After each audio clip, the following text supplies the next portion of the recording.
Fala pessoal, beleza? Tudo bem? Vem por meio desta videoaula, repor a aula que nós não tivemos de filosofia. A aula essa é importante, pois é justamente o conteúdo dessa aula que será cobrado na avaliação, na AV2, na prova de vocês. E conteúdo será esse de filosofia? Será, no caso, os filósofos contemporâneos. Eu tinha prometido, nós tínhamos combinado, tratarmos 3 filósofos. Entretanto, uma única aula, onde além da aula vocês contarão com material revisional, ou seja, vai ter juntamente com essa aula uma revisão para vocês fazerem da melhor forma possível a prova de vocês, Como se trata de um material mais limitadinho, mais restrito, trabalharemos então apenas 2 filósofos ao invés de 3. E que 2 filósofos contemporâneos seriam esses? O primeiro, seria o francês Michel Foucault, e o outro seria Zygmunt Bauman, tá? Michel Foucault vai tratar ali, da sociedade de vigilância, sociedade disciplinada, partindo de uma ideia de vigilância e punição. Enquanto o Zygmunt Bauman, olhando a nossa sociedade, praticamente já no século XX, uma sociedade que está presente as tecnologias e as redes sociais ali intermediando essas relações, ele vai tratar as nossas relações sociais, o nosso pensamento a partir de uma ideia de modernidade líquida, tá bom? São filósofos que vão propor ideias bem diferentes uma da outra. A única coisa em comum é a ideia de que eles estão ambos refletindo sobre a sociedade contemporânea, nossas relações atuais, tá? Não são filósofos aí, filósofos mais história, mais próxima da gente, tá bom? Vamos começar então por ele vai tentar estudar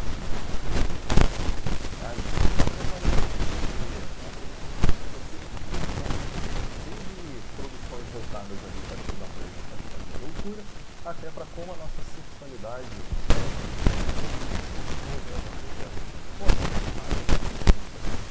cobrada aqui prova, importante vida como algo um pouco mais passiva. Então peço que todo momento que vocês, caso tenham dúvida, possam me perguntar. E também está sempre ali olhando o conteúdo revisional que eu vou passar para vocês, tá bom? Mas retornando, especificamente o que a gente vai trabalhar aqui no que foi da sua produção de reflexão, vai ser justamente essa ideia de vigilância, de autovigilância, que vai levar, vai haver ali uma relação, vai saber mais como funciona, com a ideia de punição, até a autopunição, tá bom? E o que seria isso? Já começamos com o exemplo. Foucault vai olhar 3 instituições para trabalhar a mesma ideia de vigilância, de vigiar e punir, isso é o nome de vigilância. E quais seriam essas? Seriam os manicômios, que seriam instituições voltadas para o tratamento de pessoas que desviam,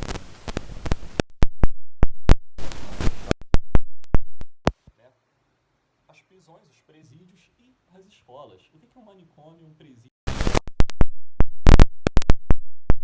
Além de um modelo panóptico, ou seja, um modelo onde existe ali uma figura de poder, uma figura de vigilância, impondo uma regra e obedecendo o cumprimento e observando o cumprimento dessa regra, a gente vai ter pessoas impostas, submetidas a essa regra. São palavras. O médico clínico, ele tem a verdade do paciente, o guarda do presídio, o agente penitenciário, ele tem a verdade do condenado, e nós, professores, supostamente, na organização do colégio, teriam a verdade do aluno. Ou seja, teriam, de acordo com a lógica que a gente explicou, uma sociedade onde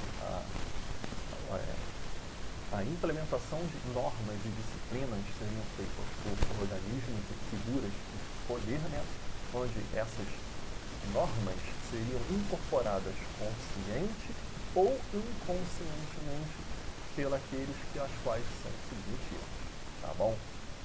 Trazendo então, por exemplo, aqui o cotidiano do colégio, A gente vai ter inúmeros conjuntos de regras, que são exigidas pelo colégio aos seus alunos. Regras essas que vão ser escritas, regras que vão estar exigidas pelos professores e agentes dos colégios. Porém, vão existir regras que, mediante previamente serem impostas, elas acabam se tornando inseridas no nosso próprio cotidiano, nas nossas próprias relações. Ou seja, muitas das vezes nós, ao incorporarmos algumas regras, não precisa ter um aviso ali dizendo algo. A gente mesmo, por conta própria das nossas relações coletivas naquele ambiente disciplinado, a gente acaba incorporando essas regras e reproduzindo elas ali no cotidiano. Então, muitas das vezes, por exemplo, o professor não precisa dar esporro. O próprio coleguinha, ele já, por meio de um olhar de comportamento, ele já estabelece isso. A gente também pode, por exemplo, num shopping ou num restaurante, por exemplo, quando uma pessoa tem uma espécie... Eu estou usando exemplos bem simples, tá? Para vocês entenderem. Quando uma pessoa tem um comportamento muito desviante, sabe? Não precisa ter uma regra clara ali, né? Para essa pessoa se sentir desconfortável, porque as pessoas ao redor, de maneira bem subjetiva, como assim subjetiva? De maneira implícita, sabe? Não necessariamente clara, vai haver ali a imposição de uma regra, né? A pessoa vai passar vergonha, justamente porque existe uma regra ali social, de etiqueta. Então o Foucault vai estar trabalhando justamente isso, quando ele fala de vigiar e punir. É uma sociedade onde essas disciplinas, essas regras, né, são vigiadas por organismos de poder, um governo, ou uma escola, um escola, mas que muitas das vezes são mais incorporadas por aqueles que estão sob esse domínio. Então você não precisa ter o organismo de poder ali com uma regra, com uma norma. Mediante ela já está sendo reproduzida ao longo do tempo. Ela acaba sendo ali, né, incorporada pela própria sociedade, né, pelos próprios grupos que reproduzem, né, aquelas normas. Né. A essa limitação da nossa ação pessoal e de como vermos o nosso comportamento, nossos corpos, Michel de Foucault vai chamar de biopolítica, que seria o quê? Bio de biologia e política de política, né? Que seria uma forma de nós relacionarmos com o meio do poder, onde esse poder seria estabelecido por meio de normas e regras, disciplinas, que limitariam ou direcionariam o nosso comportamento, nossas opiniões e nossos corpos, né? Então isso é algo que está ali presente, né, nas escolas, está presente às vezes quando você pega um ônibus, está presente na sua casa, está presente no seu ano novo. O ano novo todo mundo vai de branco. Se você for com uma camisa preta de rosa, as pessoas vão te enxergar de uma maneira um pouco diferente, e aí a gente vê um pouco do vigilância e punição. O punição ali, gente, para Michel de Foucault, ele é uma punição mais subjetiva. Lógico, muitas das vezes ele ganha um caráter objetivo, uma prisão, por exemplo, uma agressão, né? Às vezes um órgão de segurança, alguma coisa assim, uma punição mais efetiva, uma advertência do colégio, né? Mas às vezes essa punição é algo mais subjetivo, entre aspas, passar vergonha, uma exclusão social, né? A gente vê, por exemplo, aí citando, né, muitos preconceitos em relação, sobretudo, aos corpos, preconceitos de pele, de cor de pele, né? Preconceitos em relação a pessoas muito magras ou pessoas muito robustas. Aí vai entrar a ideia da lógica do corpo perfeito, né? Enfim, a gente vai ter diversas formas de estabelecer normas, padrões, né? Disciplinas, onde quem desvia disso é sempre punido pela exclusão, punido por passar vergonha, punido por cancelamento, punido porque as pessoas vão te enxergar de uma maneira diferente, vão te categorizar de uma maneira diferente. O preconceito é uma punição. Então é isso que o Michel de Foucault quer falar quando ele diz punição. E essa relação de poder, quando ela ganha um caráter subjetivo, ou seja, implícito, dentro das nossas relações sociais, ele vai estabelecer e tentar enxergar isso por meio de mecanismos ali que vão se manifestar nas micro-relações no cotidiano, a partir de muitas das vezes instrumentos, ferramentas, de novo, subjetivo, posto de maneira consciente, ou seja, nós sabemos o que estamos fazendo, ou inconsciente. Às vezes a gente está seguindo normas e regras e reproduzindo normas e regras sem saber que estamos fazendo aquilo, né? A essa relação, Michel de Foucault vai chamar de microfísica do poder. Por que microfísica? Porque seria essas micro-relações entendidas de maneira ali instrumental, né? Ou seja, mecânica. A gente vai ver ali, né, que nas nossas relações pessoais, como disse anteriormente, a gente vai incorporar muitas regras, muitas disciplinas, não necessariamente que alguém esteja ali claramente impondo para a gente, e, consequentemente, nas nossas relações sociais, né, a gente vai reproduzir elas, né, e colocar elas em prática, né. Mas, novamente, a gente vai ter aí o exemplo do colégio, o exemplo de passar vergonha numa situação onde a gente está tendo um comportamento diferente do comportamento padrão ao qual a gente é exigido, tá? Então, retomando aqui toda a ideia de Michel Foucault, né, de uma maneira muito geral, o que Michel Foucault vai trabalhar. Primeiro, ele vai trabalhar que a gente vive numa sociedade de constante vigilância, ou seja, a todo momento estamos sendo postos uma espécie específica de disciplina, de comportamento, de visão dos nossos corpos, né, e como eles ocupam os espaços sociais e como a gente se relaciona com nós mesmos e um com o outro, a partir de regras estabelecidas previamente. Então a gente incorpora elas e as reproduz de maneira consciente ou inconsciente, tá?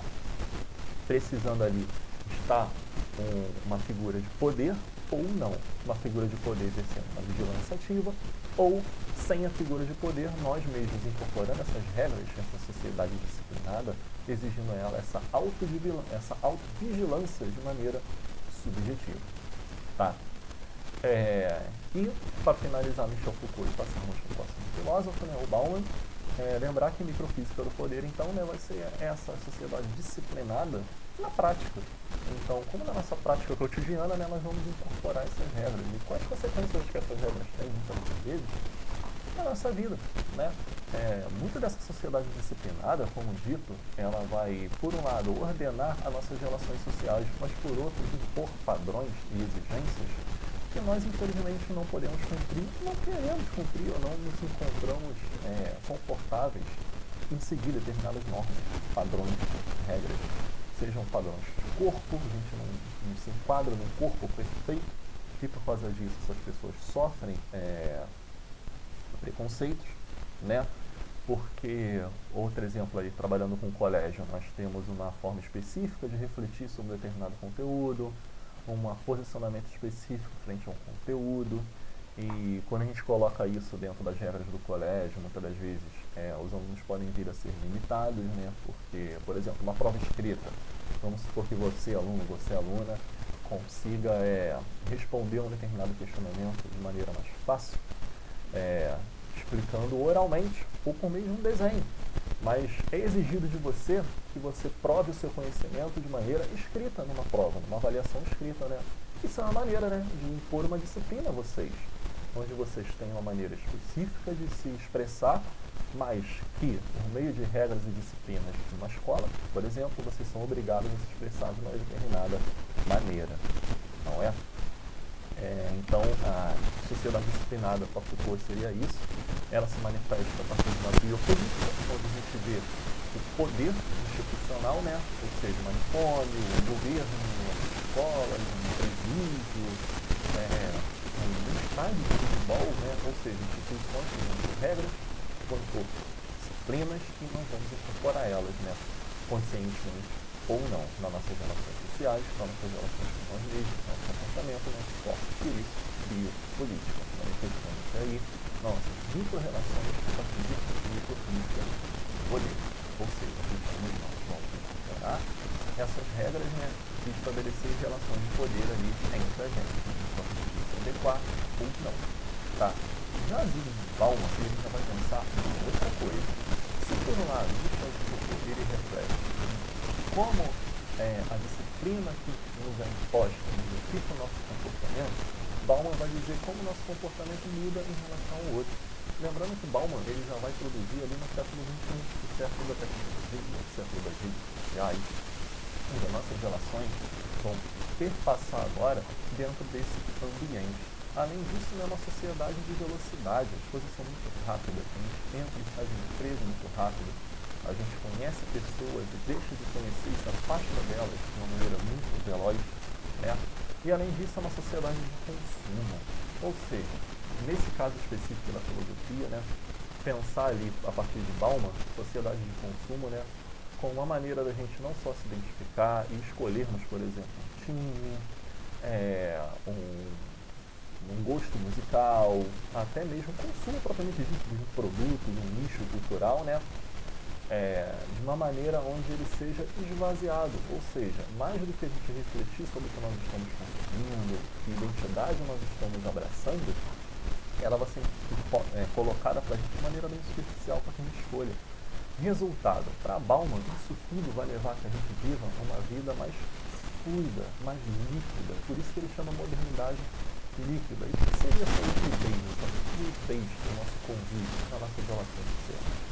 Como dito, é uma sociedade veloz, uma sociedade mais rápida, onde as redes sociais vão, ao mesmo tempo que nos aproximar de pessoas que antes não imaginaria que estaríamos conversando, uma pessoa de outro país, pessoas de um outro estado, pessoas que às vezes no nosso convívio pessoal ali a gente não fala, mas no nosso convívio virtual a gente fala, né? Isso vai ser um ponto positivo, mas como um ponto negativo, Bauman vai destacar que essa velocidade atual, somado com as novas práticas sociais que nós vivemos nas redes sociais, as nossas relações vão se tornar superficiais, voláteis, levianas. Como assim?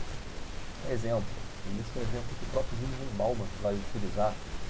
Ele tem inúmeras obras dedicadas, por exemplo, ao amor e à relação fraternal, né, a relação das amizades. Enquanto antigamente, segundo o filósofo Bauman, né, as nossas relações eram mais duradouras e significativas, hoje em dia, nossas relações pautadas pelo consumo, pelo interesse, elas se tornam muito vazias. Muitas das vezes a gente se relaciona com uma outra pessoa pelo medo de ficar sozinho, por exemplo, ou porque a gente vai obter alguma espécie de vantagem momentânea e ali superficial, né? Às vezes a gente namora com uma outra pessoa meramente porque ela é bonita, ou porque ela tem um determinado discurso, porque ela parece com um padrão que nos é vendido pela indústria cultural de consumo, né? Ou porque a própria dinâmica das relações sociais dentro das redes sociais, do Facebook, do Instagram, do WhatsApp, faz com que a gente se distancie um pouco das pessoas, mesmo estando ali sempre em contato com elas, né? Mas às vezes o olho no olho, às vezes a falta de experiência com aquela pessoa boa e experiências ruins, faz com que as nossas relações se tornem mais levianas, ou seja, a gente conhece uma pessoa num dia, já se apaixona muito rapidamente por aquela pessoa, por exemplo, a gente conheceu a pessoa na rede social, ou no colégio, a gente desenvolve uma relação sentimental ali de maneira muito rápida e muito intensa, e da mesma forma rápida que ela surge, rápida e intensamente, ela termina. E termina não deixando, muitas das vezes, não deixando uma experiência profunda na nossa vida. Muitas das vezes a gente esquece, a gente faz amizades e desfaz amizades de maneira muito rápida. E enquanto essas amizades, essas relações afetivas duram, muitas das vezes a sua durabilidade é leviana, é pautada sobre o interesse, com pouca significância e com pouca profundidade. É exatamente isso que o Bauman vai chamar de líquido, porque são relações que se desfazem, são relações que se espalham, são líquidas, elas não são relações sólidas, né? E esse que vai ser o grande problema do Bauman, porque isso vai levar que nós nos tornamos seres menos profundos, mais vazios, justamente porque a gente enxerga o outro de maneira superficial, e nossa relação com o outro de maneira superficial, né? De maneira meramente momentânea, porque a gente está se relacionando mais por interesses, ora construídos por um padrão externo, por meio de uma indústria de consumo, por meio de uma cultura desenvolvida em redes sociais, ora por nós mesmos, nos tornando pessoas com a velocidade do cotidiano, mas leviana, né? É importante salientar que uma forma de contrapor, proposta até pelo Bauman, essas relações mais líquidas, é tornar elas, evidentemente, né, óbvio, mais sólidas. E como fazer isso?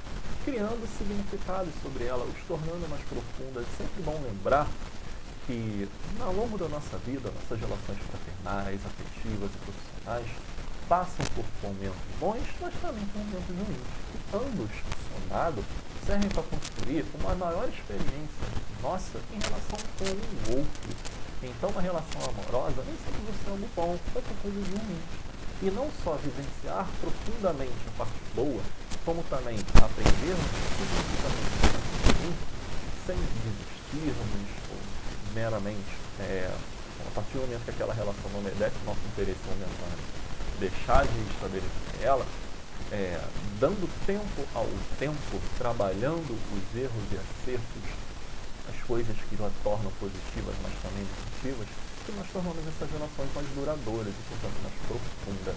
Quanto mais nós nos relacionamos, quanto mais tempo a gente dura ali numa amizade, numa relação familiar, numa relação amorosa, mais chances a gente tem de vivenciar coisas ruins. E uma vez vencendo essas coisas ruins e fracassando